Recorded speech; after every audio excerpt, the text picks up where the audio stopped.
جنگ احد میں اگر رسول کے دانت ٹوٹ سکتے ہیں مسلمانوں کے بھاگنے کی بنا پر، نبی زخمی ہو سکتے ہیں مسلمانوں کے فرار ہونے کی بنا پر، تو یہ اس لیے تاکہ مسلمان کلیہ سمجھ لے کہ طاقت ہے جو نبی کو بچائے گی،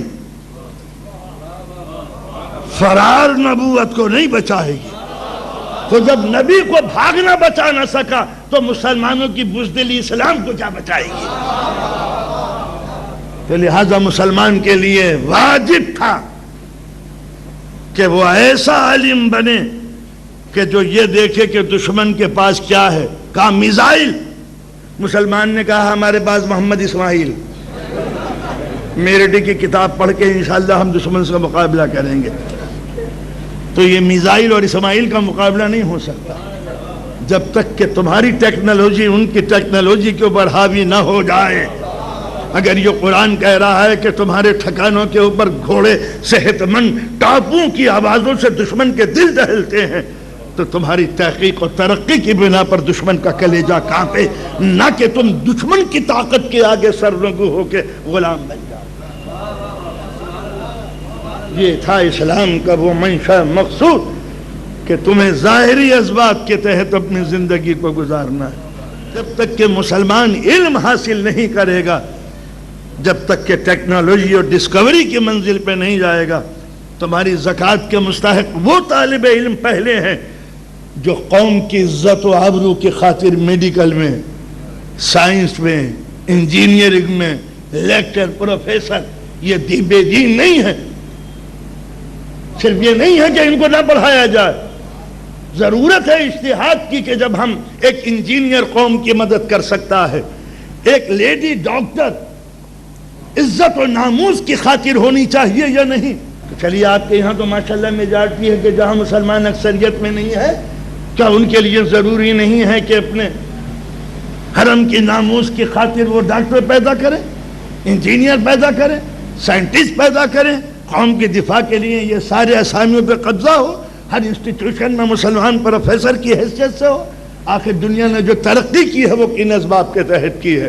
مگر صدیوں تک انگریزوں نے ہمارے دماغوں میں یہی بات ڈالی کہ جو سائنس پڑھے گا وہ کافر ہو جائے گا، جو انگریزی پڑھے گا وہ بے دین ہو جائے گا۔ عربی اور فارسی کے مفلوق الحال مدرسے جو ہماری ثقافتوں سے بہت دور زندگی گزارتے ہیں، ان کو ایک ایسی دنیا میں لے جا کے ڈال دیا کہ جن کا تمسخر اڑانا قوم کے پڑھے لکھے لوگوں کا کام بن گیا۔ میں نے کل عرض کیا تھا کہ اگر کوئی نماز پڑھنے لگتا ہے، اے ملا جی داڑھی رکھ لی، اے مولوی صاحب، گویا داڑھی رکھنا مولوی صاحب بننا ہے اور داڑھی مڈھانا مسلمان بننا ہے۔ اگر آپ مسلمان ہیں تو داڑھی بنائیے۔ یہ تھا وہ تمسخر کے در پردہ مسلمانوں کے زمانے میں کسی کا ملا ہونا یا متقی پرہیزگار اختیار کرنا۔ وہ تو مسجد کا بدھنا ہے، لوٹا ہے، رات دن تقوی طہارت میں گیا رہتا ہے۔ یہ تھا کسی ماحول کو زندگی گزارنے کے لیے۔ لہذا ظاہری اسباب کے تحت جب تک کہ دشمن، اب آپ نہج البلاغہ کو پڑھ جائیے اور علی کی اس پھٹکار کو آپ محسوس کریں جو کوفے کے نااہل اور سست پسند لوگوں کے لیے آپ نے فرمائی تھی۔ تم یا اشباح الرجال، اے مردوں کی شکل میں عورتوں، میں وہ لفظ نہیں کہوں گا جو اس کے صحیح معنی ہوتے، تالی بجانے والے، اے بظاہر مرد اندر سے عورتوں، تم کیا لڑو گے؟ تمہاری سرحدوں پہ دشمن لوٹ مار کرتا ہے اور تم آرام طلب ہو۔ میں تم سے کہتا ہوں اٹھو تو تمہیں اپنے رنگین باغ یاد آ جاتے ہیں، مولا فصل پکنے کے لیے تیار ہے۔ میں کہتا ہوں اٹھو تو تم گرمی کا بہانہ کرتے ہو کہ لوہے تیز چل رہی ہے۔ میں کہتا ہوں چلو تو تم کہتے ہو کہ سردی سے دانت کانپ رہے ہیں۔ تو جب تم موسم کے نامساعد حالات کا مقابلہ نہیں کر سکتے تو دشمن کی تابڑ توڑ تلواروں کا مقابلہ تم کیا کرو گے؟ زندگی کو زندگی بنانے والا علی، قوموں کو بزدلی اور غفلت سے نکالنے والا علی، نائل ہاتھوں میں گدال دے کے جینے کا سلیقہ سکھانے والا علی، کہ اگر دنیا تمہاری اقتصاد فرات پہ قبضہ کر لے تو آگے ہاتھ مت پھیلانا، مزدور بن کے محنت کش کرنا، کہیں ایسا نہ ہو کہ ضرورتیں تمہیں ذلت اور رسوائی کے دروازے تک لے جائیں۔ اس طرح دنیا میں ایک نیا چیپٹر کھلا، علی اور عمل۔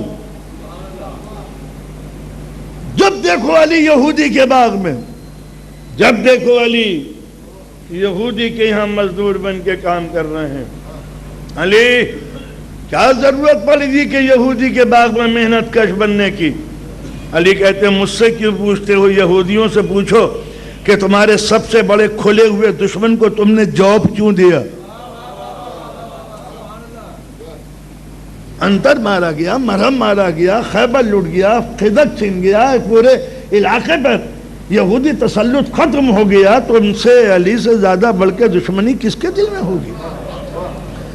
پھر جب کھلا ہوا دشمن ہے تمہارا تو اپنے باغ میں تم محنت کے لیے علی کو کیوں بلاتے ہو؟ کہا مجھ سے مت پوچھو، شمون سے پوچھو۔ اے شمون یہودی، تو اپنے باغ میں محنت کشی کے لیے علی کو کیوں آواز دیتا ہے جبکہ یہودیت کا سب سے بڑا دشمن علی؟ کہا علی کی دشمنی دیکھوں یا مزدور کی ایمانداری دیکھوں؟ کتنا پیارا ایماندار مزدور ہے، کتنی محنت سے کما ہے۔ علی کی یہ مثالی زندگی تھی، اپنے لیے نہیں، آپ کو انسان بنانے کے لیے، کہ تمہارے لیے نو ویکینسی کے بورڈ لگ سکتے ہیں، تمہارے لیے نو جاب اس کے بورڈ لگ سکتے ہیں۔ دنیا ممکن ہے کہ تم کو جاب نہ دے، ملازمت نہ دے، لیکن جب سنے گی تم علی والے ہو تو دنیا ڈھونڈے گی، ارے کوئی ہے حیدری، ہے کوئی ایماندار مزدور، ہے کوئی ایماندار آفیسر، تو جس کے کردار پر علی کے عمل کا چھپا لگا ہوا ہو، اس قوموں کے رزق کی پریشانی نہیں ہو سکتی۔ یہ تھا وہ مثبت پہلو اس غربت سے۔ دو ہی صورتیں تھیں، دنیا نے ہماری اکنومیکل سپلائی لائن کاٹ دی تھی، یا تو ہم تسوے بہاتے یا دولت کے آگے ہاتھ پھیلاتے، دو ہی صورتیں تھیں۔ یا تو رونا روتے غربت کا، یا حاضر ہو جاتے دربار میں رونا مردانگی کے خلاف۔ غربت کا تذکرہ کرنا شرافت انسانی کے خلاف ہے۔ جزا و خضا اسلام میں جائز نہیں ہے، تسوے بہانا اسلام میں جائز نہیں ہے، اپنی مصیبتوں کا ذکر کرنا اسلام میں جائز نہیں ہے، ہر وقت منہ بسارے ہوئے رہنا اسلام میں جائز نہیں ہے، تکلیفوں کا اظہار اسلام میں جائز نہیں ہے۔ ہنستے رہو، کھلکھلاتے رہو، غموں کو چھپائے رہو، خلش کو دبائے رہو، غم کے کانٹوں کو نکالتے رہو۔ کسی مسلمان کے سامنے جانے کے بعد اپنی پریشانیوں کا ذکر مت کرو، وہ بھی تو پریشان ہوگا، تم بھی پریشان ہو۔ دونوں اگر اپنی پریشانیوں کا حل بیان کرنے لگیں تو سماج میں غموں کا دھواں اٹھ جائے گا۔ اسے سلام کرو، اسے مسکراؤ۔ یہ مسکرانا تمہارے کئی حجوں کے مساوی ہے، یہ تبسم تمہاری عبادتوں سے زیادہ حسین ہے۔ اللہ کے سامنے سر جھکانا ہی عبادت نہیں، تھکے ہوئے مسلمان کو دیکھ کے مسکرانا۔ تبسم کہاں ملتا ہے؟ ایک لمحہ کہاں ملے گا کہ جو کوئی مسکرا دے؟ ہر انسان یہاں غم سے دوچار ہے۔ غموں کے اس کوئلے کی کان میں جو بھی زندگی کا سفید لباس پہن کے گزرا ہے، کالے دھبے ضرور لگے ہیں۔ چاہے وہ سلطان وقت ہو یا فقیر ہو سراہ کا، کوئی ایسا دل نہیں جو غم سے دوچار نہ ہو۔ اگر ہر آدمی رونا شروع کر دے تو دنیا دھوئیں میں اٹ جائے۔ اس سے بڑھ کر کوئی ایئر پولوشن نہیں ہوگا کہ کلیجوں سے دھواں نکلنا۔ مسکراؤ مسلمان کو دیکھ کے، مسلمان کو دیکھ کے مسکراؤ۔ یہ حجوں سے زیادہ ثواب، یہ عبادتوں سے زیادہ ثواب۔ مسکراؤ تاکہ وہ بھی جواب میں مسکرا دے، ہلو کیسے ہو؟ ارے ہاں کیسے ہو؟ چلیے ایک لمحہ ہی صحیح غنچے تیری بے بسی پہ دل ہلتا ہے، تو ایک تبسم کے لیے کھلتا ہے۔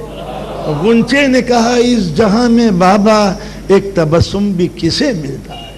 جو تو آپ نے ملاحظہ فرمایا کہ ایک انسان کو اگر زندگی میں تبسم مل جائے، غم کے بدلے میں تبسم، یہ ہے زندگی کا صحیح فلسفہ۔ یا تو غم کو غم سے دیکھو، یا غم میں خوشی کے عنصر کو دیکھو۔